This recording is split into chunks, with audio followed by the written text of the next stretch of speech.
Hoje nós temos aí o domingo do Dia das Mães e eu gostaria de ler com vocês o livro de Ruth. Na verdade, eu não vou ler o livro todo, mas vamos conversar sobre o livro de Ruth. Ele é um livro de mulheres. Ele é um livro lotado de mulheres sublimes e de mulheres comuns também. Para o meu espanto, quando eu cheguei na leitura do Novo Testamento, eu li uma vez a Bíblia toda, e quando eu cheguei no Novo Testamento, eu me deparei com uma genealogia, logo em Mateus, no comecinho. Genealogia ninguém lê, aquele negócio chato, né? Fulano gerou ciclano, gerou não sei quem. Mas eu dei uma olhada ali, eu me policiei ali, e para minha surpresa, tinham 5 mulheres na genealogia de Jesus. 5 mulheres. Era a Tamar, era a Raabe, era a Ruth, era da que era mulher de Urias, que a gente sabe que o nome é Batseba, e tem a Maria. 5 nomes. E eu fui dar uma olhada e falei, gente, essa turma aqui não parece gente de genealogia real? Poxa, Raabe, a meretriz. Tamar, a que engravidou do sogro. Ruth, a moabita. Batseba, a que foi ali o estopinho, o pivô do caos que gerou em Israel depois do adultério de Davi, do assassinato de Urias. Como que essas mulheres entraram na genealogia de Jesus? Como que o Senhor escolheu a dedo essas mulheres? E o que fica para nós? Que a graça do Senhor, ela nos acompanha o tempo todo. É graça, gente. Se de alguma maneira nós temos a impressão de que somos melhores do que os personagens que pecam, é pura ilusão. Somos iguais, nem melhores, nem piores. Não sei se já aconteceu com você de ler a Escritura e falar assim, não, mas eu não tenho essa pegada aí do Elias. Não, peraí, não, mas o Paulo era prateleira de cima, né? É diferente. E a gente vai se intimidando, se encolhendo. Mas quando nos deparamos com o livro de Ruth, e no livro de Ruth ele vai fazer referência a 3 dessas 5 mulheres, você vai descobrir que Deus usa o nosso cotidiano, que Deus usa o dia a dia, sabe aquela rotina que às vezes você tem a impressão que ela é ordinária, que ela não vai gerar nada, que aquilo é só canseira. Pois eu digo para você que a sua rotina, que o seu dia a dia, que aquelas atividades de sempre podem ser agradáveis a Deus e podem ser usadas por Deus para a glória dele, para o reino dele, para o estabelecimento do reino dele. Então o livro de Ruth vai trazer um pouco disso para nós. Você tem o período lá de que Moisés entra, o Josué que toma a terra prometida, né? Tirou o povo do Egito, passou pelo deserto, entrou na terra prometida junto com Josué. Em seguida nós temos um livro chamado Juízes. Pensa num livro atrapalhado. Pensa num livro que eu não lia para minhas filhas. Censura. O livro é uma loucura. Homicídios, estupros, genocídio, uma loucura no livro inteiro. Cada um fazia o que lhe parecia direito. E entre esse período e o período da monarquia de Israel, que vai ser introduzido com o 1º e 2º livro de Samuel, nós temos encaixadinho um livro pequenininho, de 4 capítulos, Ruth, em que, a partir da ótica das mulheres, uma história é contada. A história tem um pouco de romance, a história tem tragédia, tem drama, e a história tem, por toda parte, o fio da graça, o fio da soberania e da bondade de Deus, cuidando do dia a dia, cuidando dos pequenos detalhes, aqueles que nos parecem fortuitos, aqueles que nos parecem, puxa, acho que Deus se distraiu, acho que Ele não percebeu isso. Mas não, por trás de tudo está o Senhor. Então, se você ainda não abriu, abra aí o seu livro de Ruth, sua Bíblia.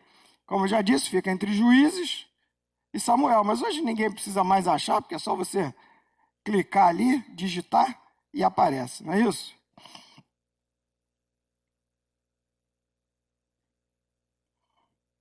O autor começa apresentando uma família. Eu vou ler o versículo 6, tá? Do 1 ao 6. Mas eu vou fazer aquela introdução antes. O autor começa introduzindo uma família. A família, o pai de família é o Elimeleque. Eli, normalmente El, vem de Deus. Melach, vem de rei.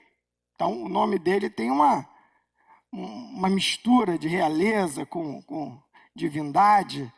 E, quando brincávamos, na época que eu contava a história de Ruth, que, aliás, fazia um sucesso danado lá em casa, chamávamos ele de Elimeleca. E não combina em nada com a sublimidade do nome do nosso querido Elimeleque. Elimeleque casado com Noemi. A situação ficou complicada na terra onde eles moravam, Belém. Ficou difícil, a Bíblia fala que teve fome na terra. Elimeleque e Noemi tinham 2 filhos, Malom e Quilion. Eram os 2 filhos. E quando a situação ficou complicada, falaram o quê? Vamos para o exterior. No exterior sempre tem coisa, a gente acha, né? Que o exterior sempre está melhor que aqui. Não, vamos viajar, vamos sair daqui, não.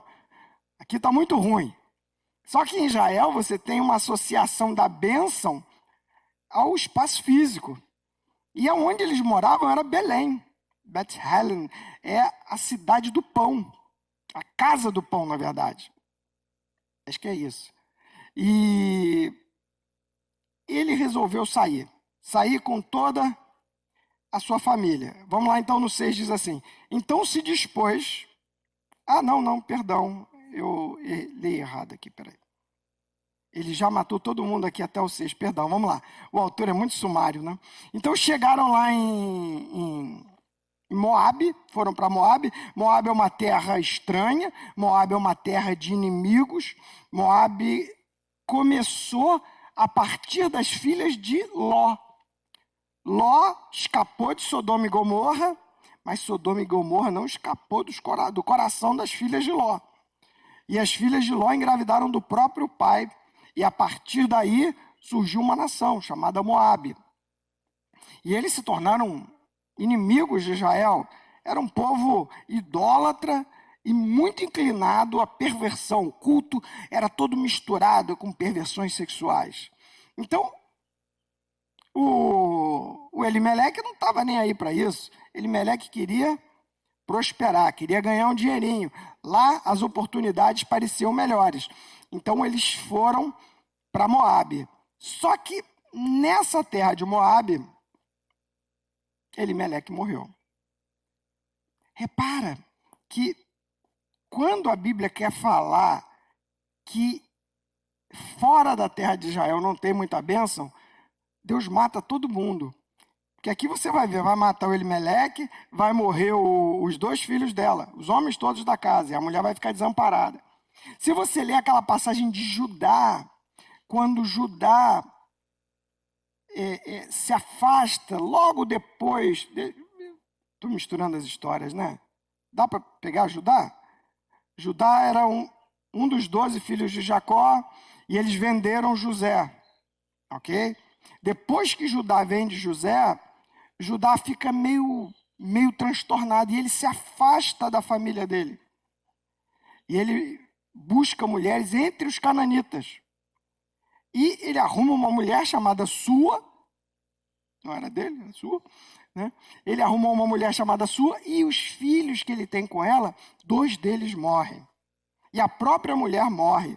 Então, esse morticínio, assim, precoce, ele acontece quando sai daquela região. É uma maneira dos autores bíblicos ressaltarem que a bênção estava muito ligada à geografia. Mas Elimeleque não se importava com isso. Elimeleque viajou e foi o primeiro a morrer. Foi o primeiro a dançar. Sobraram Malom e Quilion. E ficou a Ruth. Malom e Quilion arrumaram mulheres ali mesmo. Cada um arrumou uma moabita. Uma, a que dá o nome ao livro, Ruth, e a outra, Ofra. Acho que é isso, Ofra. Então, ele tem um programa nos Estados Unidos, não tem? Como? Aí, mesma coisa. Então, o Quilion casou com essa Ofra. E o Malom casou com a Ruth. Mas, gente, ficaram lá mais ou menos uns 10 anos e, pasmem, morreram os garotos também. Morreram os dois. Sobrou a Ruth, sobrou a sogra dela, Noemi, e sobrou a Ofra. Ficaram as mulheres. Hoje em dia, provavelmente, não ficariam tão desamparadas, porque as mulheres já têm suas maneiras de sobreviver, de trabalhar, de correr atrás. Mas naquela época, perder os homens estavam destinadas à indigência, a virar mendigo. Tá? Estavam numa situação muito difícil. Repara, a Ruth, agora eu estou viajando, tá, gente? Não está no texto, mas eu creio que está implícito no texto. Na primeira oportunidade, a Noemi, na primeira oportunidade que ela teve, ela volta a Israel. Agora que ela é a mais velha, agora que ela pode assumir a liderança, ela encaminha a família dela de volta para o Senhor. Enquanto que Elimeleque levou todo o povo, toda a família dele para longe dos caminhos do Senhor, agora que não tem mais autoridade sobre a vida de Noemi, ela resolve voltar para os caminhos, voltar para a região, voltar para o espaço da bênção. Eu ouvi já uma definição de submissão lá no Palavra da Vida, que submissão é quando a mulher se abaixa para Deus acertar o marido dela, que está contrário aos caminhos do Senhor. E foi exatamente o que aconteceu com Noemi. Noemi seguiu a direção do marido, mas não era uma boa direção.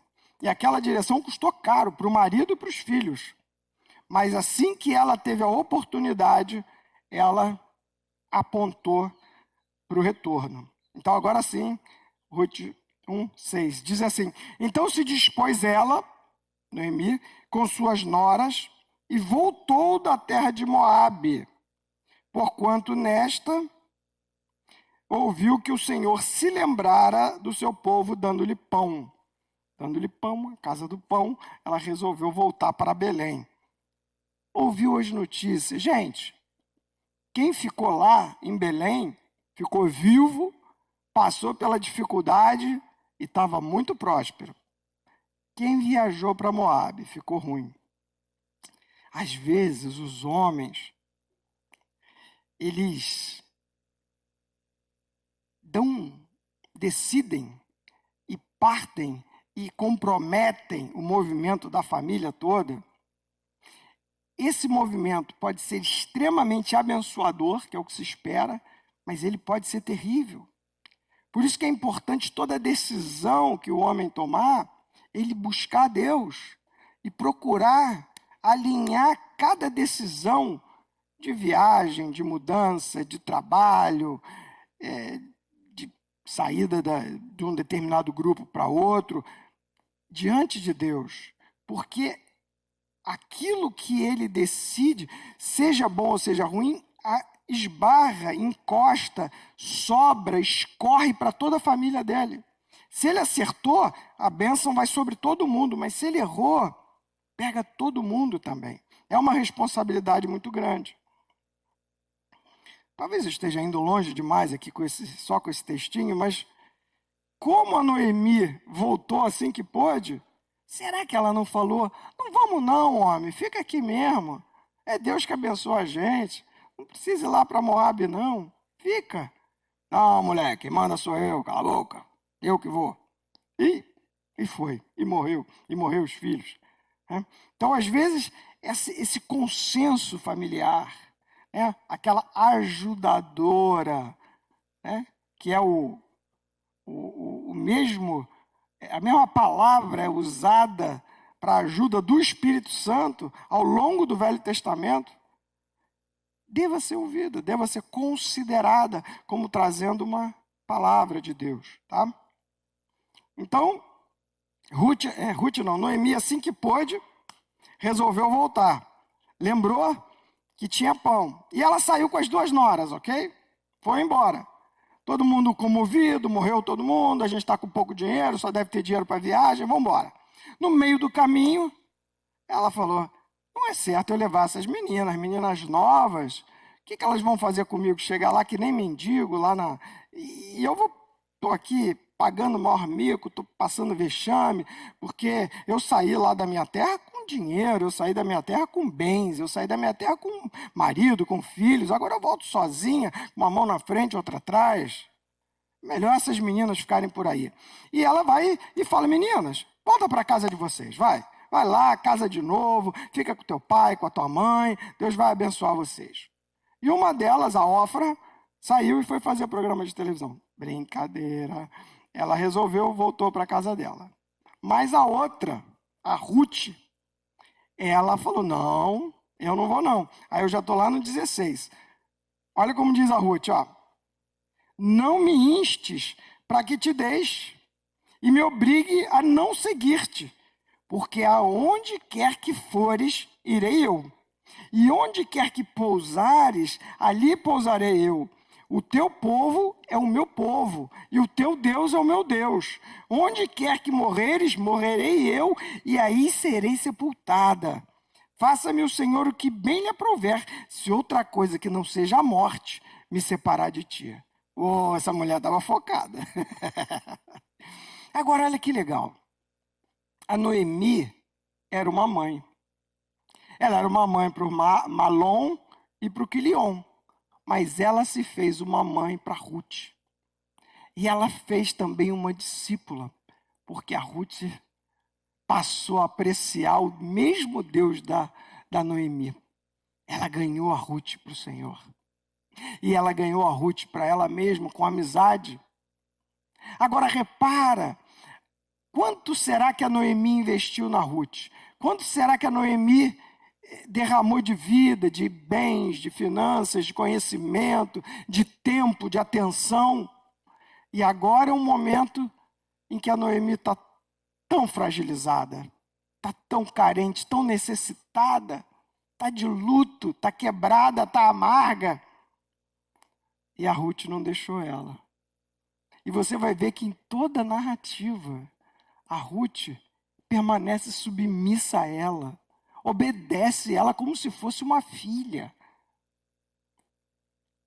Essa Noemi é mãe, essa mulher sabe. Porque ela se fez mãe da nora. É uma relação às vezes tão complicada, né? Nora, sogra. Mas nessa relação, a Ruth, ela deu uma resposta absurdamente fiel. E o autor deixa claro que não é só porque a Noemi era bacana, mas é por causa do Deus da Noemi que Ruth tinha conhecido. Então, elas juntas voltam e chegam a Belém.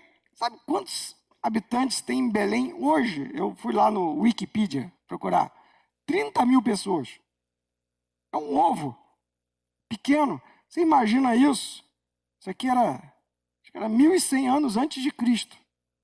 Bota aí, há 3.000 anos atrás. Aquilo era muito pequeno, aquela cidade. Talvez hoje a gente nem classificasse como cidade. E quando ela chega com a Moabita, com a Ruth, é um vozerio geral. Ué, quem está chegando? Estou achando que é a Noemi. Tá meio acabadinha, né? Não, mas é a Noemi mesmo. Olha lá, é a Noemi. Noemi, é você que está chegando? E a Noemi está tão humilhada, está tão derrubada, está tão quebrada. E ela fala, não me chama de Noemi não, que quer dizer minha delícia. Sabe aquela pessoa agradável? Noemi quer dizer isso. Ela me chama de Mara, me chama de amarga. Eu não estou delícia não, eu estou amarga. Por quê? Porque o poderoso, o todo-poderoso tem me atingido. Ela tinha uma demandinha com Deus. Ela achava que Deus estava no encalço dela. Mas a gente repara que o alvo de Deus, me parece, não era ela, era o marido, né? Porque agora que ela está distante, Deus vai abençoar muito essa mulher, tá? De uma maneira graciosíssima. Então ela chega e fala, não me chama de Noemi, não, me chama de Mara. Você sabia que a gente pode ser fiel a uma pessoa que já nos serviu, que já foi mãe, que já foi pai, mesmo quando ele está meio esquisito, meio amargo, meio perturbado, meio em crise? A Ruth permanece fiel, mesmo na crise da mãe dela. A Ruth permanece fiel mesmo na crise da discipuladora dela. Se fosse um homem, você diria, ele permanece fiel, mesmo quando o pastor deu uma aloprada. Me chama de agradável, eu estou amargo. Larga Deus. Aquela mulher, ela está ali do lado da Noemi. E ela vai ser o esteio da Noemi. Sabe quando troca o papel? Até ali parece que a Noemi cuidava dela. Chega a um ponto que você passa a cuidar do outro. Com os pais acontece muito, né? O pai e a mãe vão cuidando de você. Chega uma hora que eles ficam mais debilitados e aí troca. Você que cuida dos pais, você que cuida da mãe. E aqui acontece um pouco disso. E você vê que o trabalho maternal da Noemi, apesar dela ter perdido os filhos, que deve ser um choque brutal, ela ainda assim tem um consolo de Deus. Uma nora fiel que acompanha ela. Então ela chegou na cidade, chegou lá, o texto fala que ela chegou na época da colheita. Gente, era uma cidade de fazendeiro. Aquela cidadezinha, tem a igrejinha no meio, você passou a segunda, acabou a cidade. Ali, basicamente a cidade era com as fazendas em volta e eles chegaram lá na época da colheita da cevada. Mas o autor, ele faz uma introdução bonitinha. Cara, esse cara escreve bem pra caramba. Quando eu crescer, eu vou escrever igual esse autor de Ruth aqui. Tinha Noemi um parente de seu marido, senhor de muitos bens da família de Elimeleque, o qual se chamava Boaz. Ok. Então ele fez uma introdução. Ó, a Noemi tinha um parente do marido. Esse cara tinha dinheiro, senhor de muitos bens, um fazendeiro bacana. Era lá da família do Elimeleque. E o nome do cara qual é? Boaz. Pode guardar o nome, porque ele vai ser o herói da história. O Boaz é o resgatador. É aquele que tira a espada, vem no cavalo branco. Ele é o galã aqui da história. Agora, gente, só um detalhezinho, uma fofoquinha, que não é fofoca que aparece na genealogia. Mas esse Boaz, sabe de quem ele é filho? Da Raabe. Qual Raabe? Aquela da cidade de Jericó, lembra? Começa falando assim, Raabe é meretriz. Raabe é prostituta. Raabe recebeu os espias e acolheu. E Raabe creu que o Deus daqueles espias era o Deus verdadeiro. E ela arriscou a vida dela, a vida da família dela, para proteger aqueles espias. E depois que eles ganharam a guerra e tomaram Jericó, ela passou a fazer parte do povo de Deus. Se converteu e casou com Salmão. E gerou Boaz. Ela mudou de vida. Para Deus não importa o passado. Importa o que você faz depois que escuta o Evangelho. E foi o que aconteceu com a Raabe. Mudou de vida e gerou o Boaz, que é o nosso herói aqui. Olha que legal. A Raabe está lá na genealogia também, eu já falei. E chegou um ponto, tá lá as duas dentro de casa, sei lá, que ainda tinha sobrado um barraco lá da família, tá ela lá, e a Ruth fala, vou trabalhar. Naquela época o esquema era o seguinte, a lei de Deus tinha dito que na hora de você fazer a colheita, o grande fazendeiro, ele vinha fazendo a colheita. Se alguma coisa caísse da mão do colhedor lá, caísse no chão, ele não podia pegar. Tinha que ficar para os pobres. Então a colheita, ela era farta para os fazendeiros, eles iam guardando nos cestos, mas os pobres podiam ir atrás, pegando o que caía. E era um trabalho razoavelmente comum para os pobres. E a Ruth fala, vou trabalhar, vou correr atrás aí, vou ver se eu arrumo alguma coisa, para a gente não ficar com fome.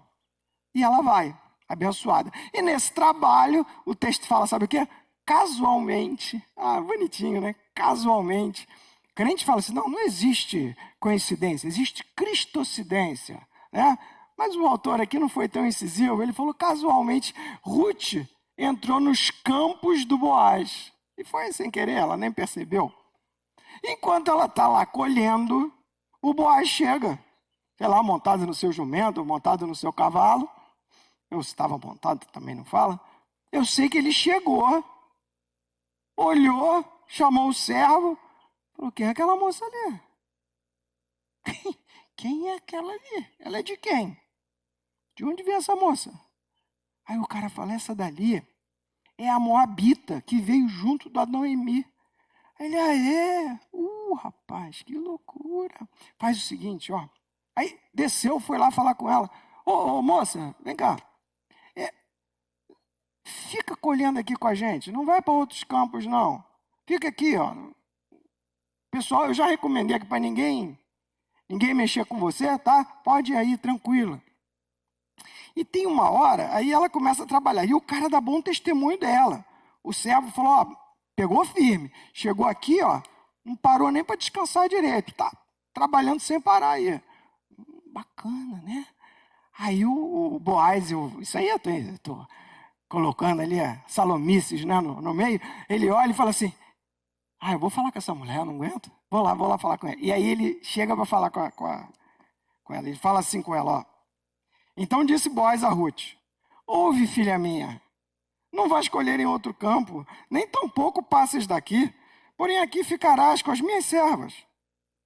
Então, atenta ao campo que cegarem e irás após elas. Ou seja, fica de olho nas meninas, que elas já sabem onde que tem coisa boa. Quando elas forem, tu pode ir atrás, tá? Irás após elas. Não dê ordem aos servos que não te toquem.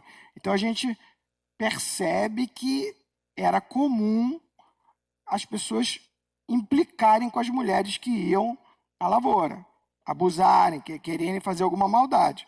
E ele já falou, não mexe com essa moça não. Quando tiveres sede, vai às vasilhas e bebe da água que os servos tiraram.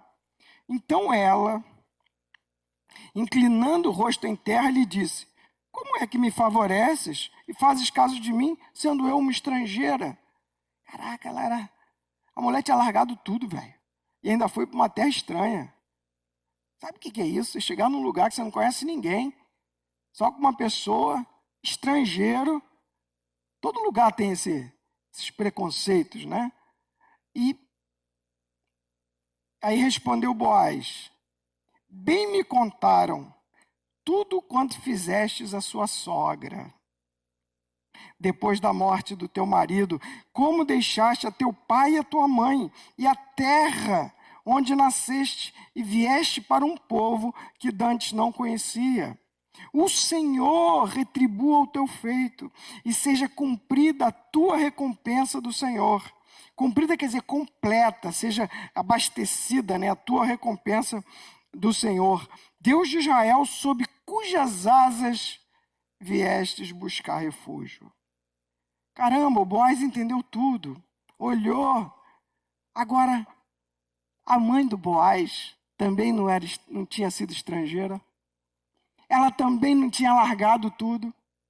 Ela também não tinha apostado naquele povo diferente. e no Deus daquele povo, pois ali diante dele estava uma outra estrangeira, Ruth, a Moabita, com o mesmo perfil, sendo fiel, sendo valorosa, alguém que precisava da ajuda dele. E ele vai até ela. E a Ruth fica emocionada, viu, gente? Ela fala, ai, gente, fiquei comovida com o seu discurso, fiquei animada, tá? E ela voltou para a cidade, com um monte de... Quando voltou para casa, né? Voltou com a sacolinha dela cheia, porque o Boaz fez de tudo para ela colher bastante. Ele chegou para o servo, chamou no campo e falou, olha só, deixa cair umas espigas boas para ela, entendeu? Quando você vê que ela está atrás, tu joga assim aquelas espigas, deixa a menina, deixa ela pegar as coisas. E o pessoal já entendeu, né? Falou, ó, fica de olho aí que o chefe não quer que mexa com a menina, dá coisa aí. 3 meses, o período da colheita. 3 meses se passaram. Quando acabava aquela colheita, tinha uma festa. O pessoal ia ia lá para os campos, né? Comiam, faziam uns certos banquetes, tomavam um pouquinho lá de um vinhozinho e tal, quando já estavam meio alegrinhos, eles iam dormir. E a Noemi sabia disso. Então vamos lá, ó. Agora a gente já está no 3.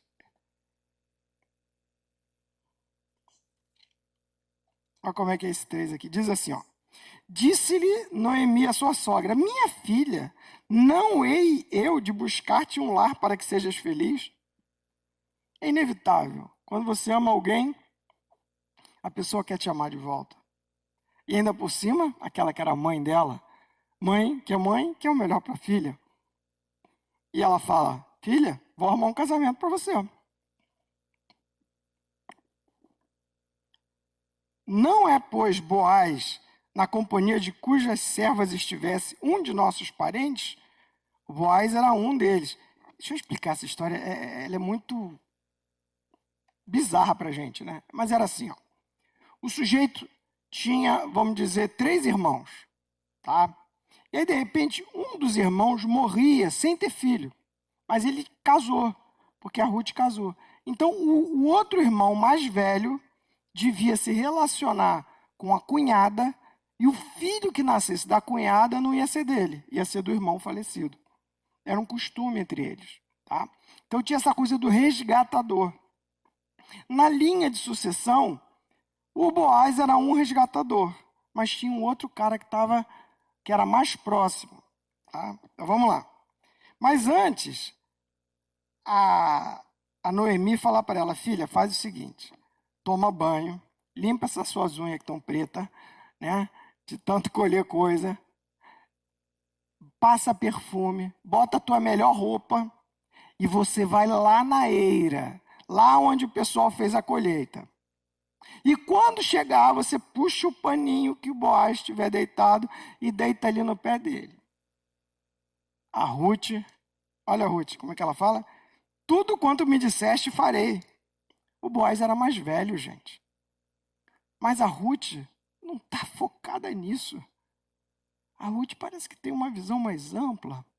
E ela faz o que está dizendo. Aqui fala o seguinte, que o Boaz chegou, festejou, tomou eu acho bonitinho como a Bíblia fala, quer ver? Ó, havendo, pois, Boaz comido e bebido, e estando já de coração um tanto alegre, né? Tomou um vinhozinho e tal. Quando ele tomou um extra, ele falou, não, acho que já deu, vou dormir. Né? Aí veio a deitar-se ao pé de um monte de cereais. Então ele parou, deitou lá, aquele sono pesado, né? Tomou um vinhozinho, dormiu. Chegou a Ruth de mansinho, levantou a cobertinha, deitou ali nos pés dele. Quando deu meia-noite, o homem quase teve um troço. Que é isso, meu Deus? O que é essa mulher? Que é? Uma mulher deitada nos pés dele. Ele olhou, mas não era uma mulher qualquer. Era a Ruth. Arrumada, perfumada. E ela fala, Senhor, joga o teu manto sobre mim, porque o Senhor é meu resgatador. Ou seja, casa comigo. Casa comigo. Olha só o que ele fala. Bendita és tu do Senhor, minha filha. Melhor fizeste a tua última benevolência, essa, né, de pedir ele em casamento, do que a primeira, de ficar com a sogra. Pois não fostes após jovens, quer pobres, quer ricos. E aí o Boaz resolve a situação, quando está ali quase clareando, enquanto ainda está escuro, ele fala, filha, vai, porque não é bom o pessoal saber que você esteve aqui, não. Vai. Ruth voltou para casa, contou para Noemi as novas, as duas devem ter ajoelhado ali para orar, Senhor, move a tua mão, né? Dá esse marido para cá, né? Vamos lá. Ficaram lá as duas. Enquanto isso, o Boaz foi tratar de negócios. Chegou na porta da cidade, que era assim que eles fechavam o negócio, passou lá o tal do resgatador, que tinha direito na frente dele. Ô, fulano, senta aqui, por favor. Aí chamou mais 10 anciãos, montou ali o conselho, chamou o sujeito que falou, olha só, a Ruth, a Noemi, está colocando à venda as terras todas que eram lá do Elimeleque, do Malom e do Quilion. Você tem interesse? Porque você está na minha frente. Eu até gostaria, mas não, você está na frente. Ah, eu tenho interesse, sim, tenho interesse. Vou comprar. Mas só um negócio, quando você comprar as terras, você tem que levar a Ruth também. E aí você tem que dar descendência, e a terra não vai ser tua, vai ser do garoto que nascer. Aí ele, já não quero. Não, já não tem mais graça. Eu queria, era as terras só. A Ruth eu não quero. Aí imagina o sorriso do Boaz, né? O Boaz falou, é nóis! Né? Aí o Boaz, certo. Então, passa para cá a tua sandália, tá o negócio fechado. Boaz se casou com a Ruth. A Ruth passou a ser esposa de Boaz. E você imagina já a mudança de nível social aí. Ela era menos que as servas. Agora ela é esposa do Boaz. Montou o quadro? E não somente isso, mas ela engravida do Boaz. Repara que ela ficou 10 anos com Malom, e não engravidou. E com Boaz, engravidou rápido. Boaz casou com a Ruth. E tem uma bênção muito bonita aqui, ó. Antes do Boaz casar com a Ruth, o pessoal abençoa ele dessa maneira, ó.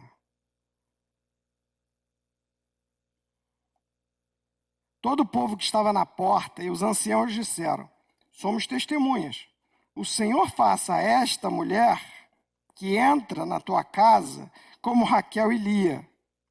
Olha as mulheres aí. Que ambas edificaram a casa de Israel. E tu, Boaz, ate valorosamente em Efrata e fazes-te nome afamado em Belém.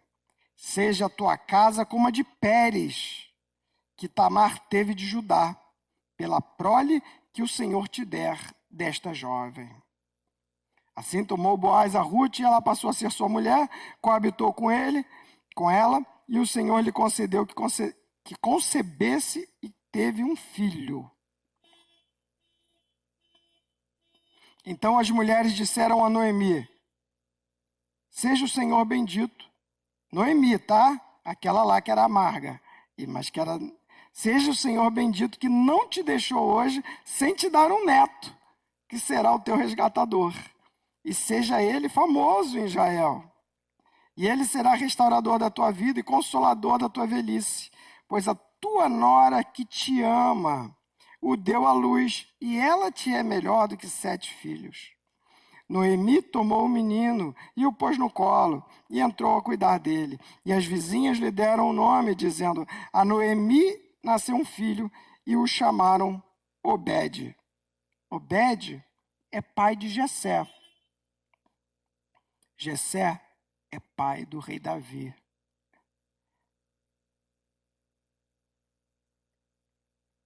Essa história é simples, essa história bonitinha, essa história romântica, essa história fala do cuidado de Deus. Do cuidado de Deus com 2 mulheres miseráveis, duras, mas que apostaram na casa do pão, que apostaram no Deus de Israel. Duas mulheres que nem a gente, que não são famosas, que não têm grandes dons, grandes destaques, mas que de alguma maneira, na vida delas comum, elas passaram a fazer parte do grande plano de Deus. E eu ouso dizer que esse Deus, ele é tão grande, que ele tem plano para a vida do Tito, que ele tem plano para a vida do Aquiles, da Rose, de cada um. Como uma grande tapeçaria em que cada ponto desse, ele está olhando e visando o seu reino, o seu projeto, do qual o descendente de Davi, Jesus Cristo, vai ser exaltado. Porque vocês sabem que essa sequência aqui da genealogia aqui entrou lá em Mateus. Depois falou da Batseba e chegou na Maria, a irmã Maria. Queridos, a tua vida não é vã. A tua rotina, ela não é perdida. Consagra a tua rotina ao Senhor. Consagra o teu dia a dia ao Senhor. E saiba que Ele te ama. E você não é uma pessoa qualquer. Você é filho amado de Deus. Então, aquela graça, aquela direção que o Senhor estiver te levando, corre lá, vai rápido, porque o plano dele vai acontecer. O plano dele vai se estabelecer. E o ideal é que ele se estabeleça sem você apanhar muito. Porque às vezes quando você não vai, ele, não filho, vai para lá, vai para lá, vai. Ok? Pode ser sem dor. Mantenha uma comunhão com ele. Tá? E você que é mãe, ou vai ser mãe, saiba de uma coisa. O teu trabalho é valorizado diante de Deus. A Bíblia parece que só tem homens, né? Mas ela está cheia de mulheres. Mulheres que têm os seus nomes escritos no livro da vida. Mulheres que têm o nome já separado para quando chegar ao tribunal do Senhor, serem premiadas, serem agraciadas, serem condecoradas. Vamos orar e agradecer ao Senhor esse cuidado dele soberano. E você que é mãe, saiba que Deus ouve as suas orações. Aquele pensamento que você lança para o Senhor, parece que não tem resposta, mas Ele anota tudo, não passa nada do Senhor. Ele vai agir. Amém? Vamos orar? Senhor, é bonito ver como que o Senhor veio costurando a história da redenção humana, Senhor. Estamos aqui há vários anos, né? Milhares de anos dessa história, mas podemos ver que é o mesmo Deus, que é o mesmo coração, né? Que é a mesma maneira de agir, de falar. Senhor, hoje somos nós que estamos vivos e queremos cooperar contigo, Senhor, no estabelecimento desse reino, Senhor. Sendo ousados, sendo corajosos, sendo bondosos, sendo generosos, mas acima de tudo, Senhor, andando contigo. Acima de tudo, te conhecendo, Senhor. Abençoa hoje, Senhor, essas mulheres, Senhor, as mães que estão sendo homenageadas, Senhor. Sobre quem o Senhor colocou o teu amor, né? O ágape ali, naquele instinto materno, porque ninguém ama como uma mãe. Senhor, muito obrigado pelas mães, que o teu nome seja exaltado e glorificado hoje. Abençoa cada almoço de família, abençoa cada pessoa, Senhor. Alguns talvez não vão ter companhia, alguns talvez já perderam as mães, talvez as mães já estejam aí contigo, né? Mas que em tudo isso, Senhor, aquela alegria de quem viveu e vive com mãe, Senhor. Em nome de Jesus, amém e amém. Amém. Aleluia.